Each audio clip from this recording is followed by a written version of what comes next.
Well, welcome to episode 11 of Bandwagon. I'm your host, Eric Nelson. I want to thank Dan Sullivan for stopping by on our last episode. It was great to share some stories with him that helped shape his career for more than 50 years now. And it's always great to play with Dan because he makes it look so easy, and I always learn something new every time I do play with him or just watch him. And I also need to thank Owen Justice, our producer, and our other producer, Lizzie Roberts, and our executive producer, Skinny Webb, for making everything always look and sound great. So, with getting the thank yous out of the way, the next guest for our next episode is someone that I've known and respected now for 20 years. I know, I used the word respect. Yeah, I did. All this time? And I really all this time? Yeah. But yeah, this guy has put out a lot of quality material over that time period. And it spanned from genres of country, folk, rock, blues, gospel, you name it. He's got a little bit of it on there. Slop. Slop. Well, you got to throw a little slop in there. That's the glue that holds it all together. Right. And he's won 7 Omaha Entertainment Awards. And, that's a pretty huge accomplishment there. So... with no further... Sold them all. Sold them all. Daddy needs a new guitar. Yeah, that's how I got these new teeth.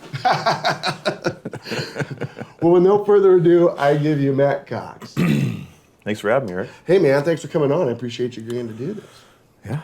Yeah, and like I said, 20 years, and you can stop me at any time. I'm kind of teeing it up here, getting the conversation going. But if I'm saying something wrong, or Miss Speaker, you remember something differently, you just tell me. I'm going to leave it to you to okay, all right, all right.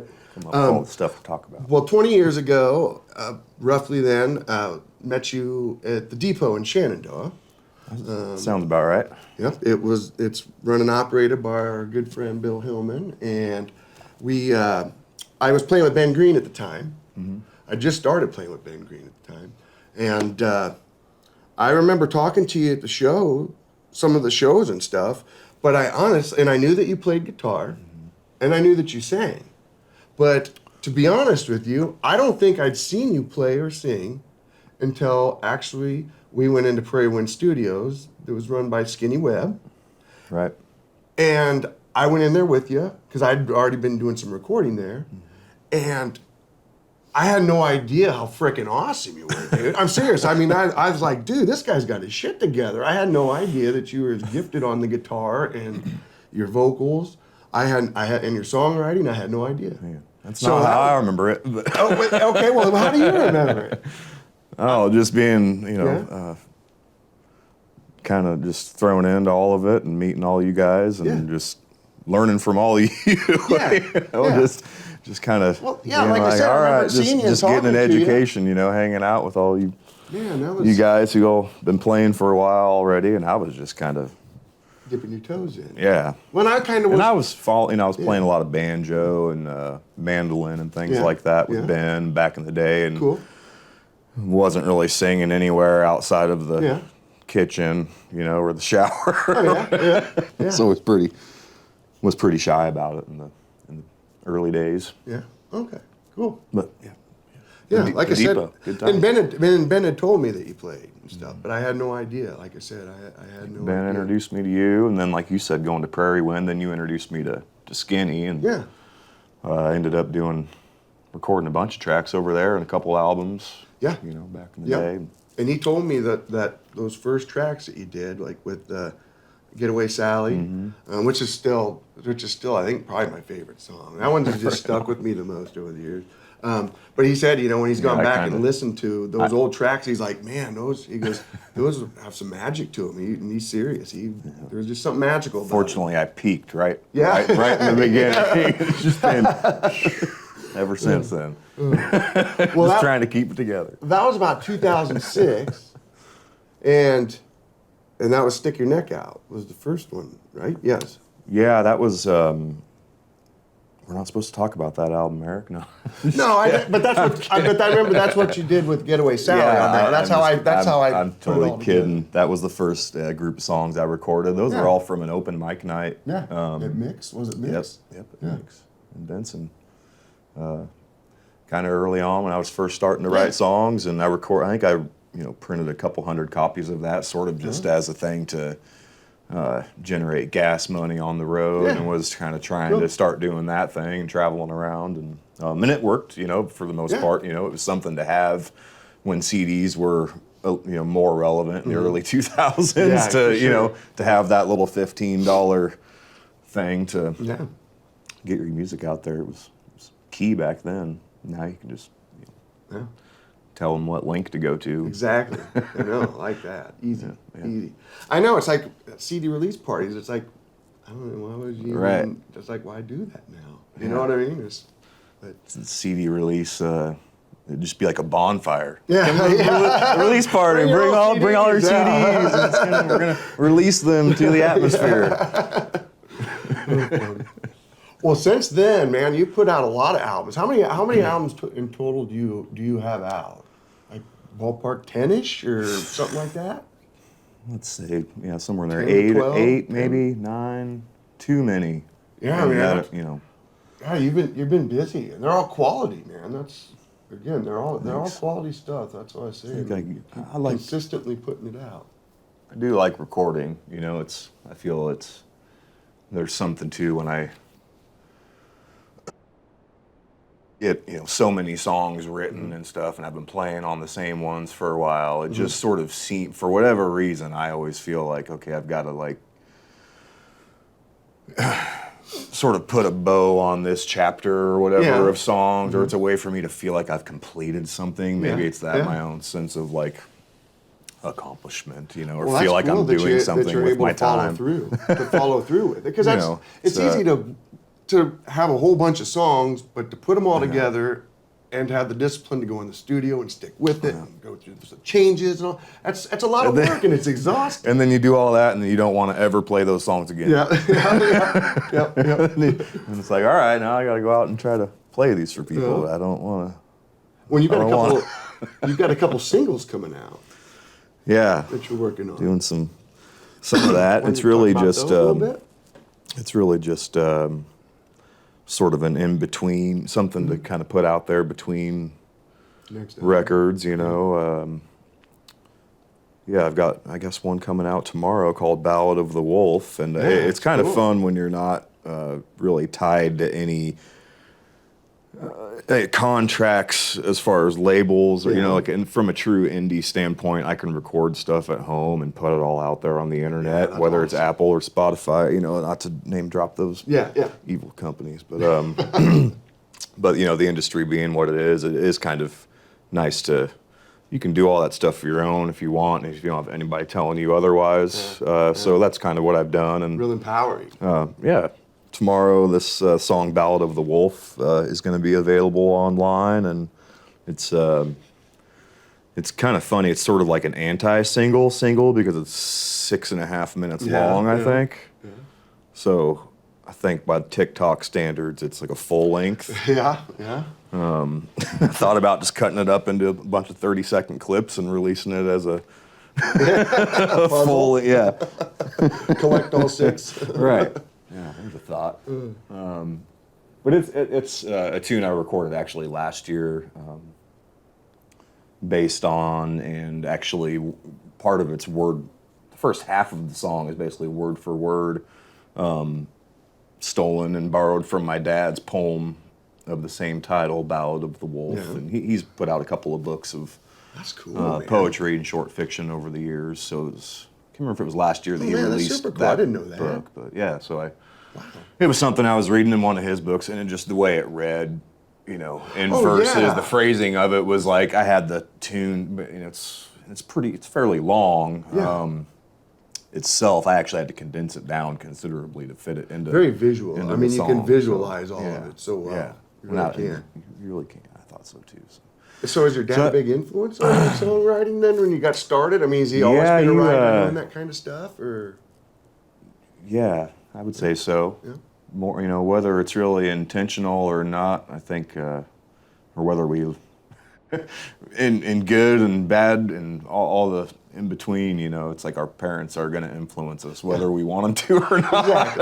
Exactly. And I've been, lucky to have been raised by great parents and have a good relationship with them. So, he's been a big influence and artistically and cool. from the standpoint of being a writer and stuff, certainly. Yeah. Him and his father as well. So. Oh, great, man, that's cool. So, just carrying it on, carrying the torch. Yeah. Yeah, my dad was. I mean, I'm clearly more successful than they ever were. I don't know. You're having to raid your dad's material. No, just kidding. I mean, I'm on this podcast. Yeah, yeah. Definitely one of your highlight reels, I'm sure. Well, yeah, speaking of a highlight reel, do you have any highlight reels that you want to share? Like anything, one or two that that's happened that really stand out over anything, or? Oh, I don't know. Couple fun, I would say coming from small town, Southwest Iowa, from Shenandoah, and where we know the area where we know each other from. I was, I grew up playing in the band and doing all of that growing up, and meaning like the junior high school band, and I was just talking the other day with my daughter Lauren about she's starting to do that stuff in 5th grade now. So I'm always just trying to be supportive of, I had a lot of great opportunities getting to go, on buses to go to different parts of the country, some places go to Disneyland and things. I don't think we ever went there, but we went to the zoo in St. Louis and to a Cubs game, I think. Cool. That's cool. I'm on a tangent here, but it's right. just, but music in general has just taken me, and allowed me to, that was the start of it then. I realized all these different cool places that it can take you to, and you can travel and perform and different crowds, and that's kind of been the highlight for me, is just being able to travel the country around and meet all sorts of cool people and different, different venues and bars and clubs and the people that run them and the cities and towns themselves, the miles in between, the country roads and the back roads and all that kind of stuff. Just the experience itself is like something I wouldn't trade, for I've for done a little anything. traveling, a couple short little tours. And whether it's... But yeah, it is fun. It's nice to get out. I've been very lucky that my life has been able to, it allowed me to do that, so that's all been cool. There's been some other specific highlights, playing with, opening for other bands and some things I've gotten to do that were cool, but just really getting to do it at all is the best part, Yeah, very cool. Cool. So as far as with your songwriting, we're talking about you co-writing that with your dad or writing the other half of it. What's your process when you write? I'm just always curious. Are you a music before the lyrics, or does it vary, or? It does vary, and I was just talking to a friend of mine the other night about this, that I've got a couple songs that I've got recorded on my voice memos on my phone, which that is actually a fairly big tool that in the last 10 years, my phone's become so important to just capture. And, it used to just be have a notebook handy to like write something down, but even just writing, if you can read your own writing, even however many days or months later, it's like remembering the feel and the vibe you're going for. It's really handy now just to be able to really quick jot something down with your guitar or whatever, or even just humming some words. A lot of times it kind of starts like that with the chord progression, but I think probably the more memorable things I've ever written are probably more from a real, something with real intent lyrically, like something that, a phrase or something that I really wanted to write about, and those things kind of come out fairly quickly. I do not have good luck with anything that is forced or I've got to come back to. And I was just griping the other day that I've got 2 songs right now that I've got all the really like what the music is, but if I wait too long and try to go and force lyrics on top of them or something like that, it's going to be just You're not gonna be painful. happy with it. I won't be happy with it. No. So I've had songs that have been like 5-6 years. I'll circle back. I'll have a verse, and I'm like, I don't know where it's going, but I'll remember. I'll have the music and I'll have that verse, but I will never. Yeah, you don't want to force it. Yeah, it's It just seems disgenuine. It's still an instrumental. Yeah. Maybe I'll just add drums to it. So you talked about the road too, like going out on the road and everything, and that's been a big part of the joy. that you've had doing this. You going out anytime soon, or you were out down in Texas? Was it November? Yeah, I circle back and forth there, a couple times a year, and I'm heading back there is probably the next main thing I'll do. I'll do that in March. Cool. So and just stuff kind of in the surrounding area between now and then. Some solo shows, couple band gigs. Just kind of lining up, doing booking, lining up the rest of the year. Starting to get a feel for what 23 looks like, and spring and summer and fall. You know how it goes. Yeah, it'll be busier in those months. Oh yeah, man. Usually February is when the phone starts ringing, and then it just snowballs from there. It's been a pretty productive week already. For the first week in January, it's actually been pretty cool. Good. Pleasantly surprised Good on deal. all the people who are on the ball trying to get things lined up. Awesome. Yeah, that's awesome. That's awesome. Well, is there anything else you wanted to touch on at all before we play a song, or is there anything you wanted to make sure you mentioned, or? I don't think so. No? All right, cool. Well, what song are we going to do? Did I just mumble through that? We're going to do a song called "Wanted Man." Okay, cool. And this will be one of the singles that you'll be releasing at some point. Possibly, yeah. I had another one over the summer called "Bugs in My Beer." Yeah. Okay. That was my summertime single song. Cool. And this Ballad of the Wolf one's going to be kind of more of a wintertime feel and vibe to it. But then I don't know what's next for recording. Maybe something later this year. But I'm not really in a big hurry. We did the Let the Pigs Fly record a year or so ago. In 2021. And I've still got a box full of those in my closet that I need to get rid of. So well, have a CD burning party. Yeah, right. Exactly. Well, man, I really appreciate you coming on, and we'll have to do it again sometime. Great being here. Yep. Thanks for having me. All right, buddy. Take care. Yep.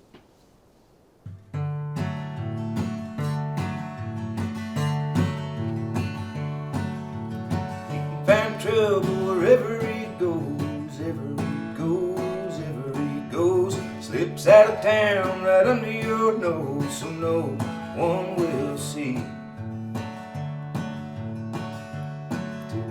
3, 4, like an unlucky chicken who's lost his head, lost his head, lost his head. If he gets caught, he's gonna wind up dead, but it's a guarantee. Oh, wanted man, nowhere to hide for the wanted man. It's well known across the land, dead or alive, he's a wanted man. Ain't never been to jail or paid no fine, ain't never paid a fine. If we wouldn't give him one lousy dime, no, won't take nothing from me. Oh, wanted man, nowhere to hide for the wanted man. It's well known across the land, dead or alive, he's a wanted man. Told you.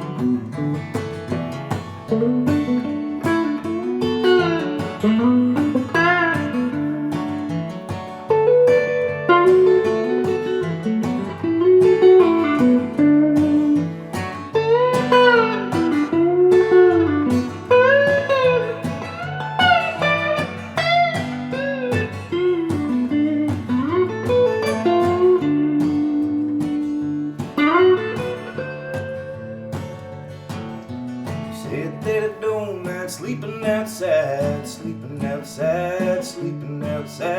Up in the morning, time to go for a ride, but it's a life for me.